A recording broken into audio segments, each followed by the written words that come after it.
Lesson 15. The Golden Rule. You can do it if you believe you can. We now approach the apex of the pyramid of this course on the law of success. The Golden Rule means, substantially, to do unto others as you would wish them to do unto you if your positions were reversed. But why? What is the reason for this kindly consideration of others? The real reason is this. There is an eternal law through the operation which we reap that which we sow. When you select the rule of conduct by which you guide yourself in your transactions with others, you will be fair and just, very likely if you know that you are setting into motion. By that selection, a power that will run its course for weak or woe in the lives of others, returning, finally, to help or to hinder you, according to its nature. You must know that your unjust dealings will come home to roost. You can adapt yourself to its nature and thereby use it as an irresistible power that will carry you to heights of achievement which could not be attained without its aid.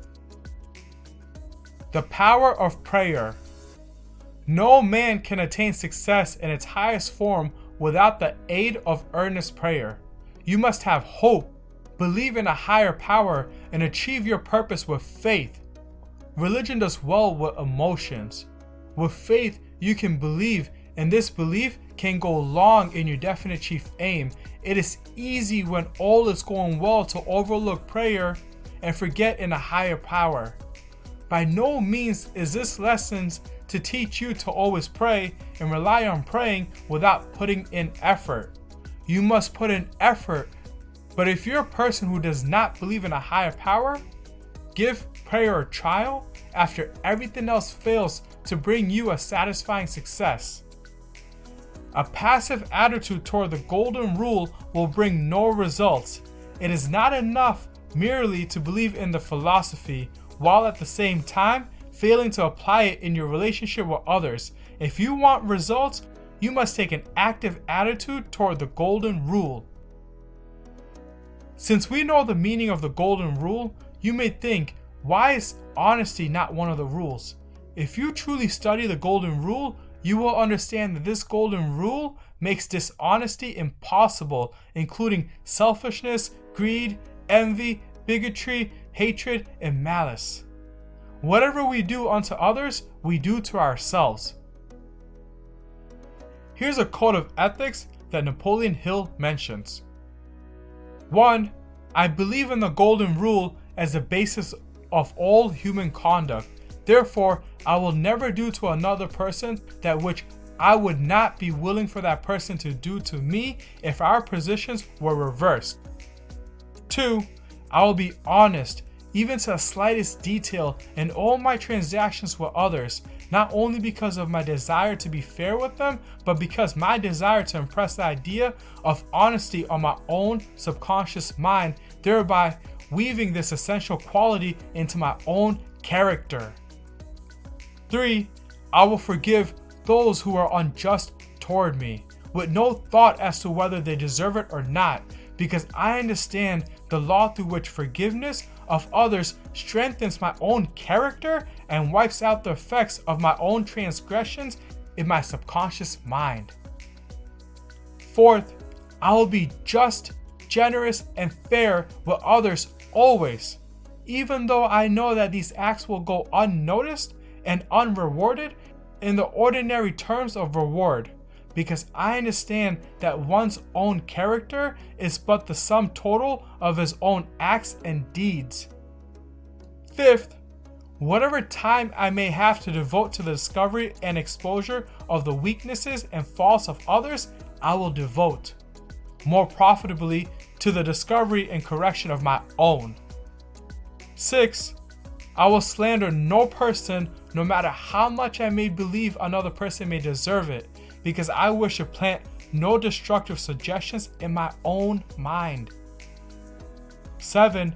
I recognize the power of thought as being an inlet leading into my brain from the universal ocean of life.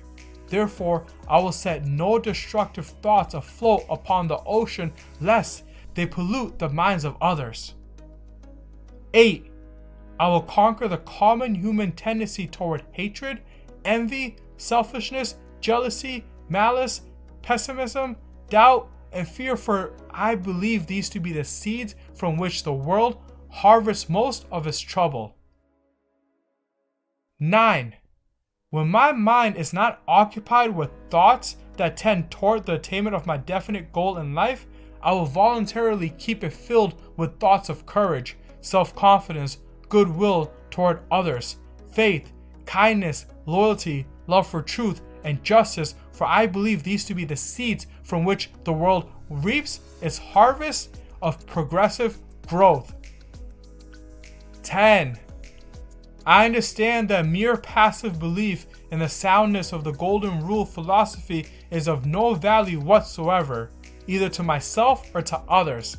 Therefore, I will actively put into operation this universal rule for good in all my transaction with others. 11.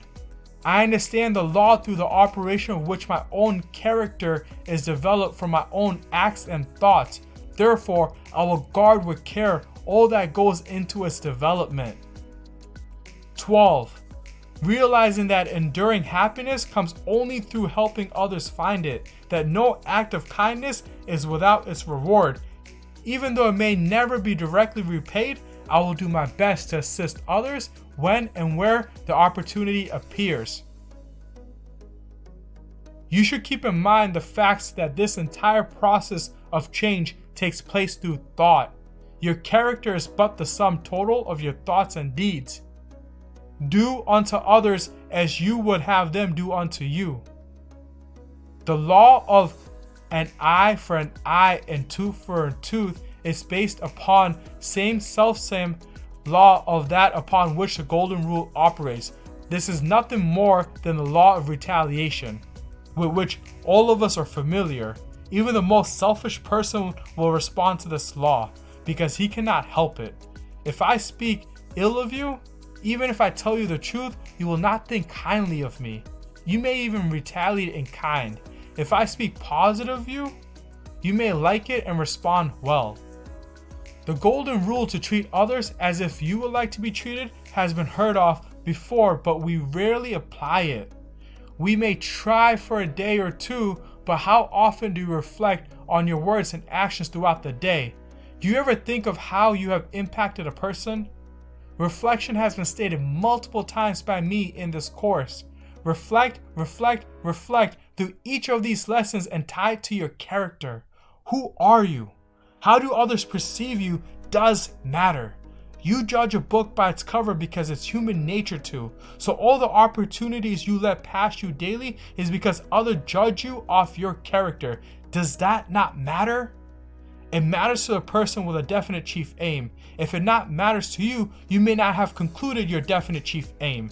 Character is important in all you do and how you treat others. The law of retaliation, an eye for an eye, is capable of producing positive effects as well. Think of it, not in a negative way, but what if you treat another well? That eye for an eye meaning will be they will treat you well as well.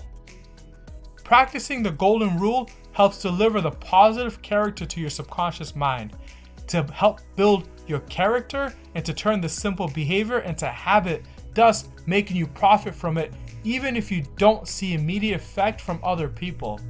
You are helping yourself build a great character, and what goes around comes around, as these little actions from you add up to something even bigger that will be provided to you. Nothing goes unnoticed. Time is something you cannot control, stop, or even pause, but you can choose what you wish to do with your time. Utilize the Golden Rule with your time. Remember that your reputation is made by others, but your character is made by you. In conclusion of this course, the power of thought has been given the dominating position throughout this course for the reason that it belongs in that position.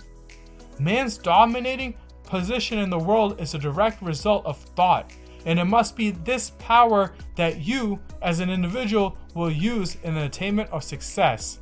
No matter what may be your idea of what represents success, you have now arrived at the point at which you should take inventory of yourself for the purpose of ascertaining what qualities you need to give you a well-balanced and rounded personality. 50 major factors entered into the building of this course. Analyze yourself carefully with the assistance of one or more other persons if you feel that you need it, for the purpose of ascertaining in which of the 15 factors of this course you are the weakest, and then concentrate your efforts upon those particular lessons until you have fully developed those factors which they represent.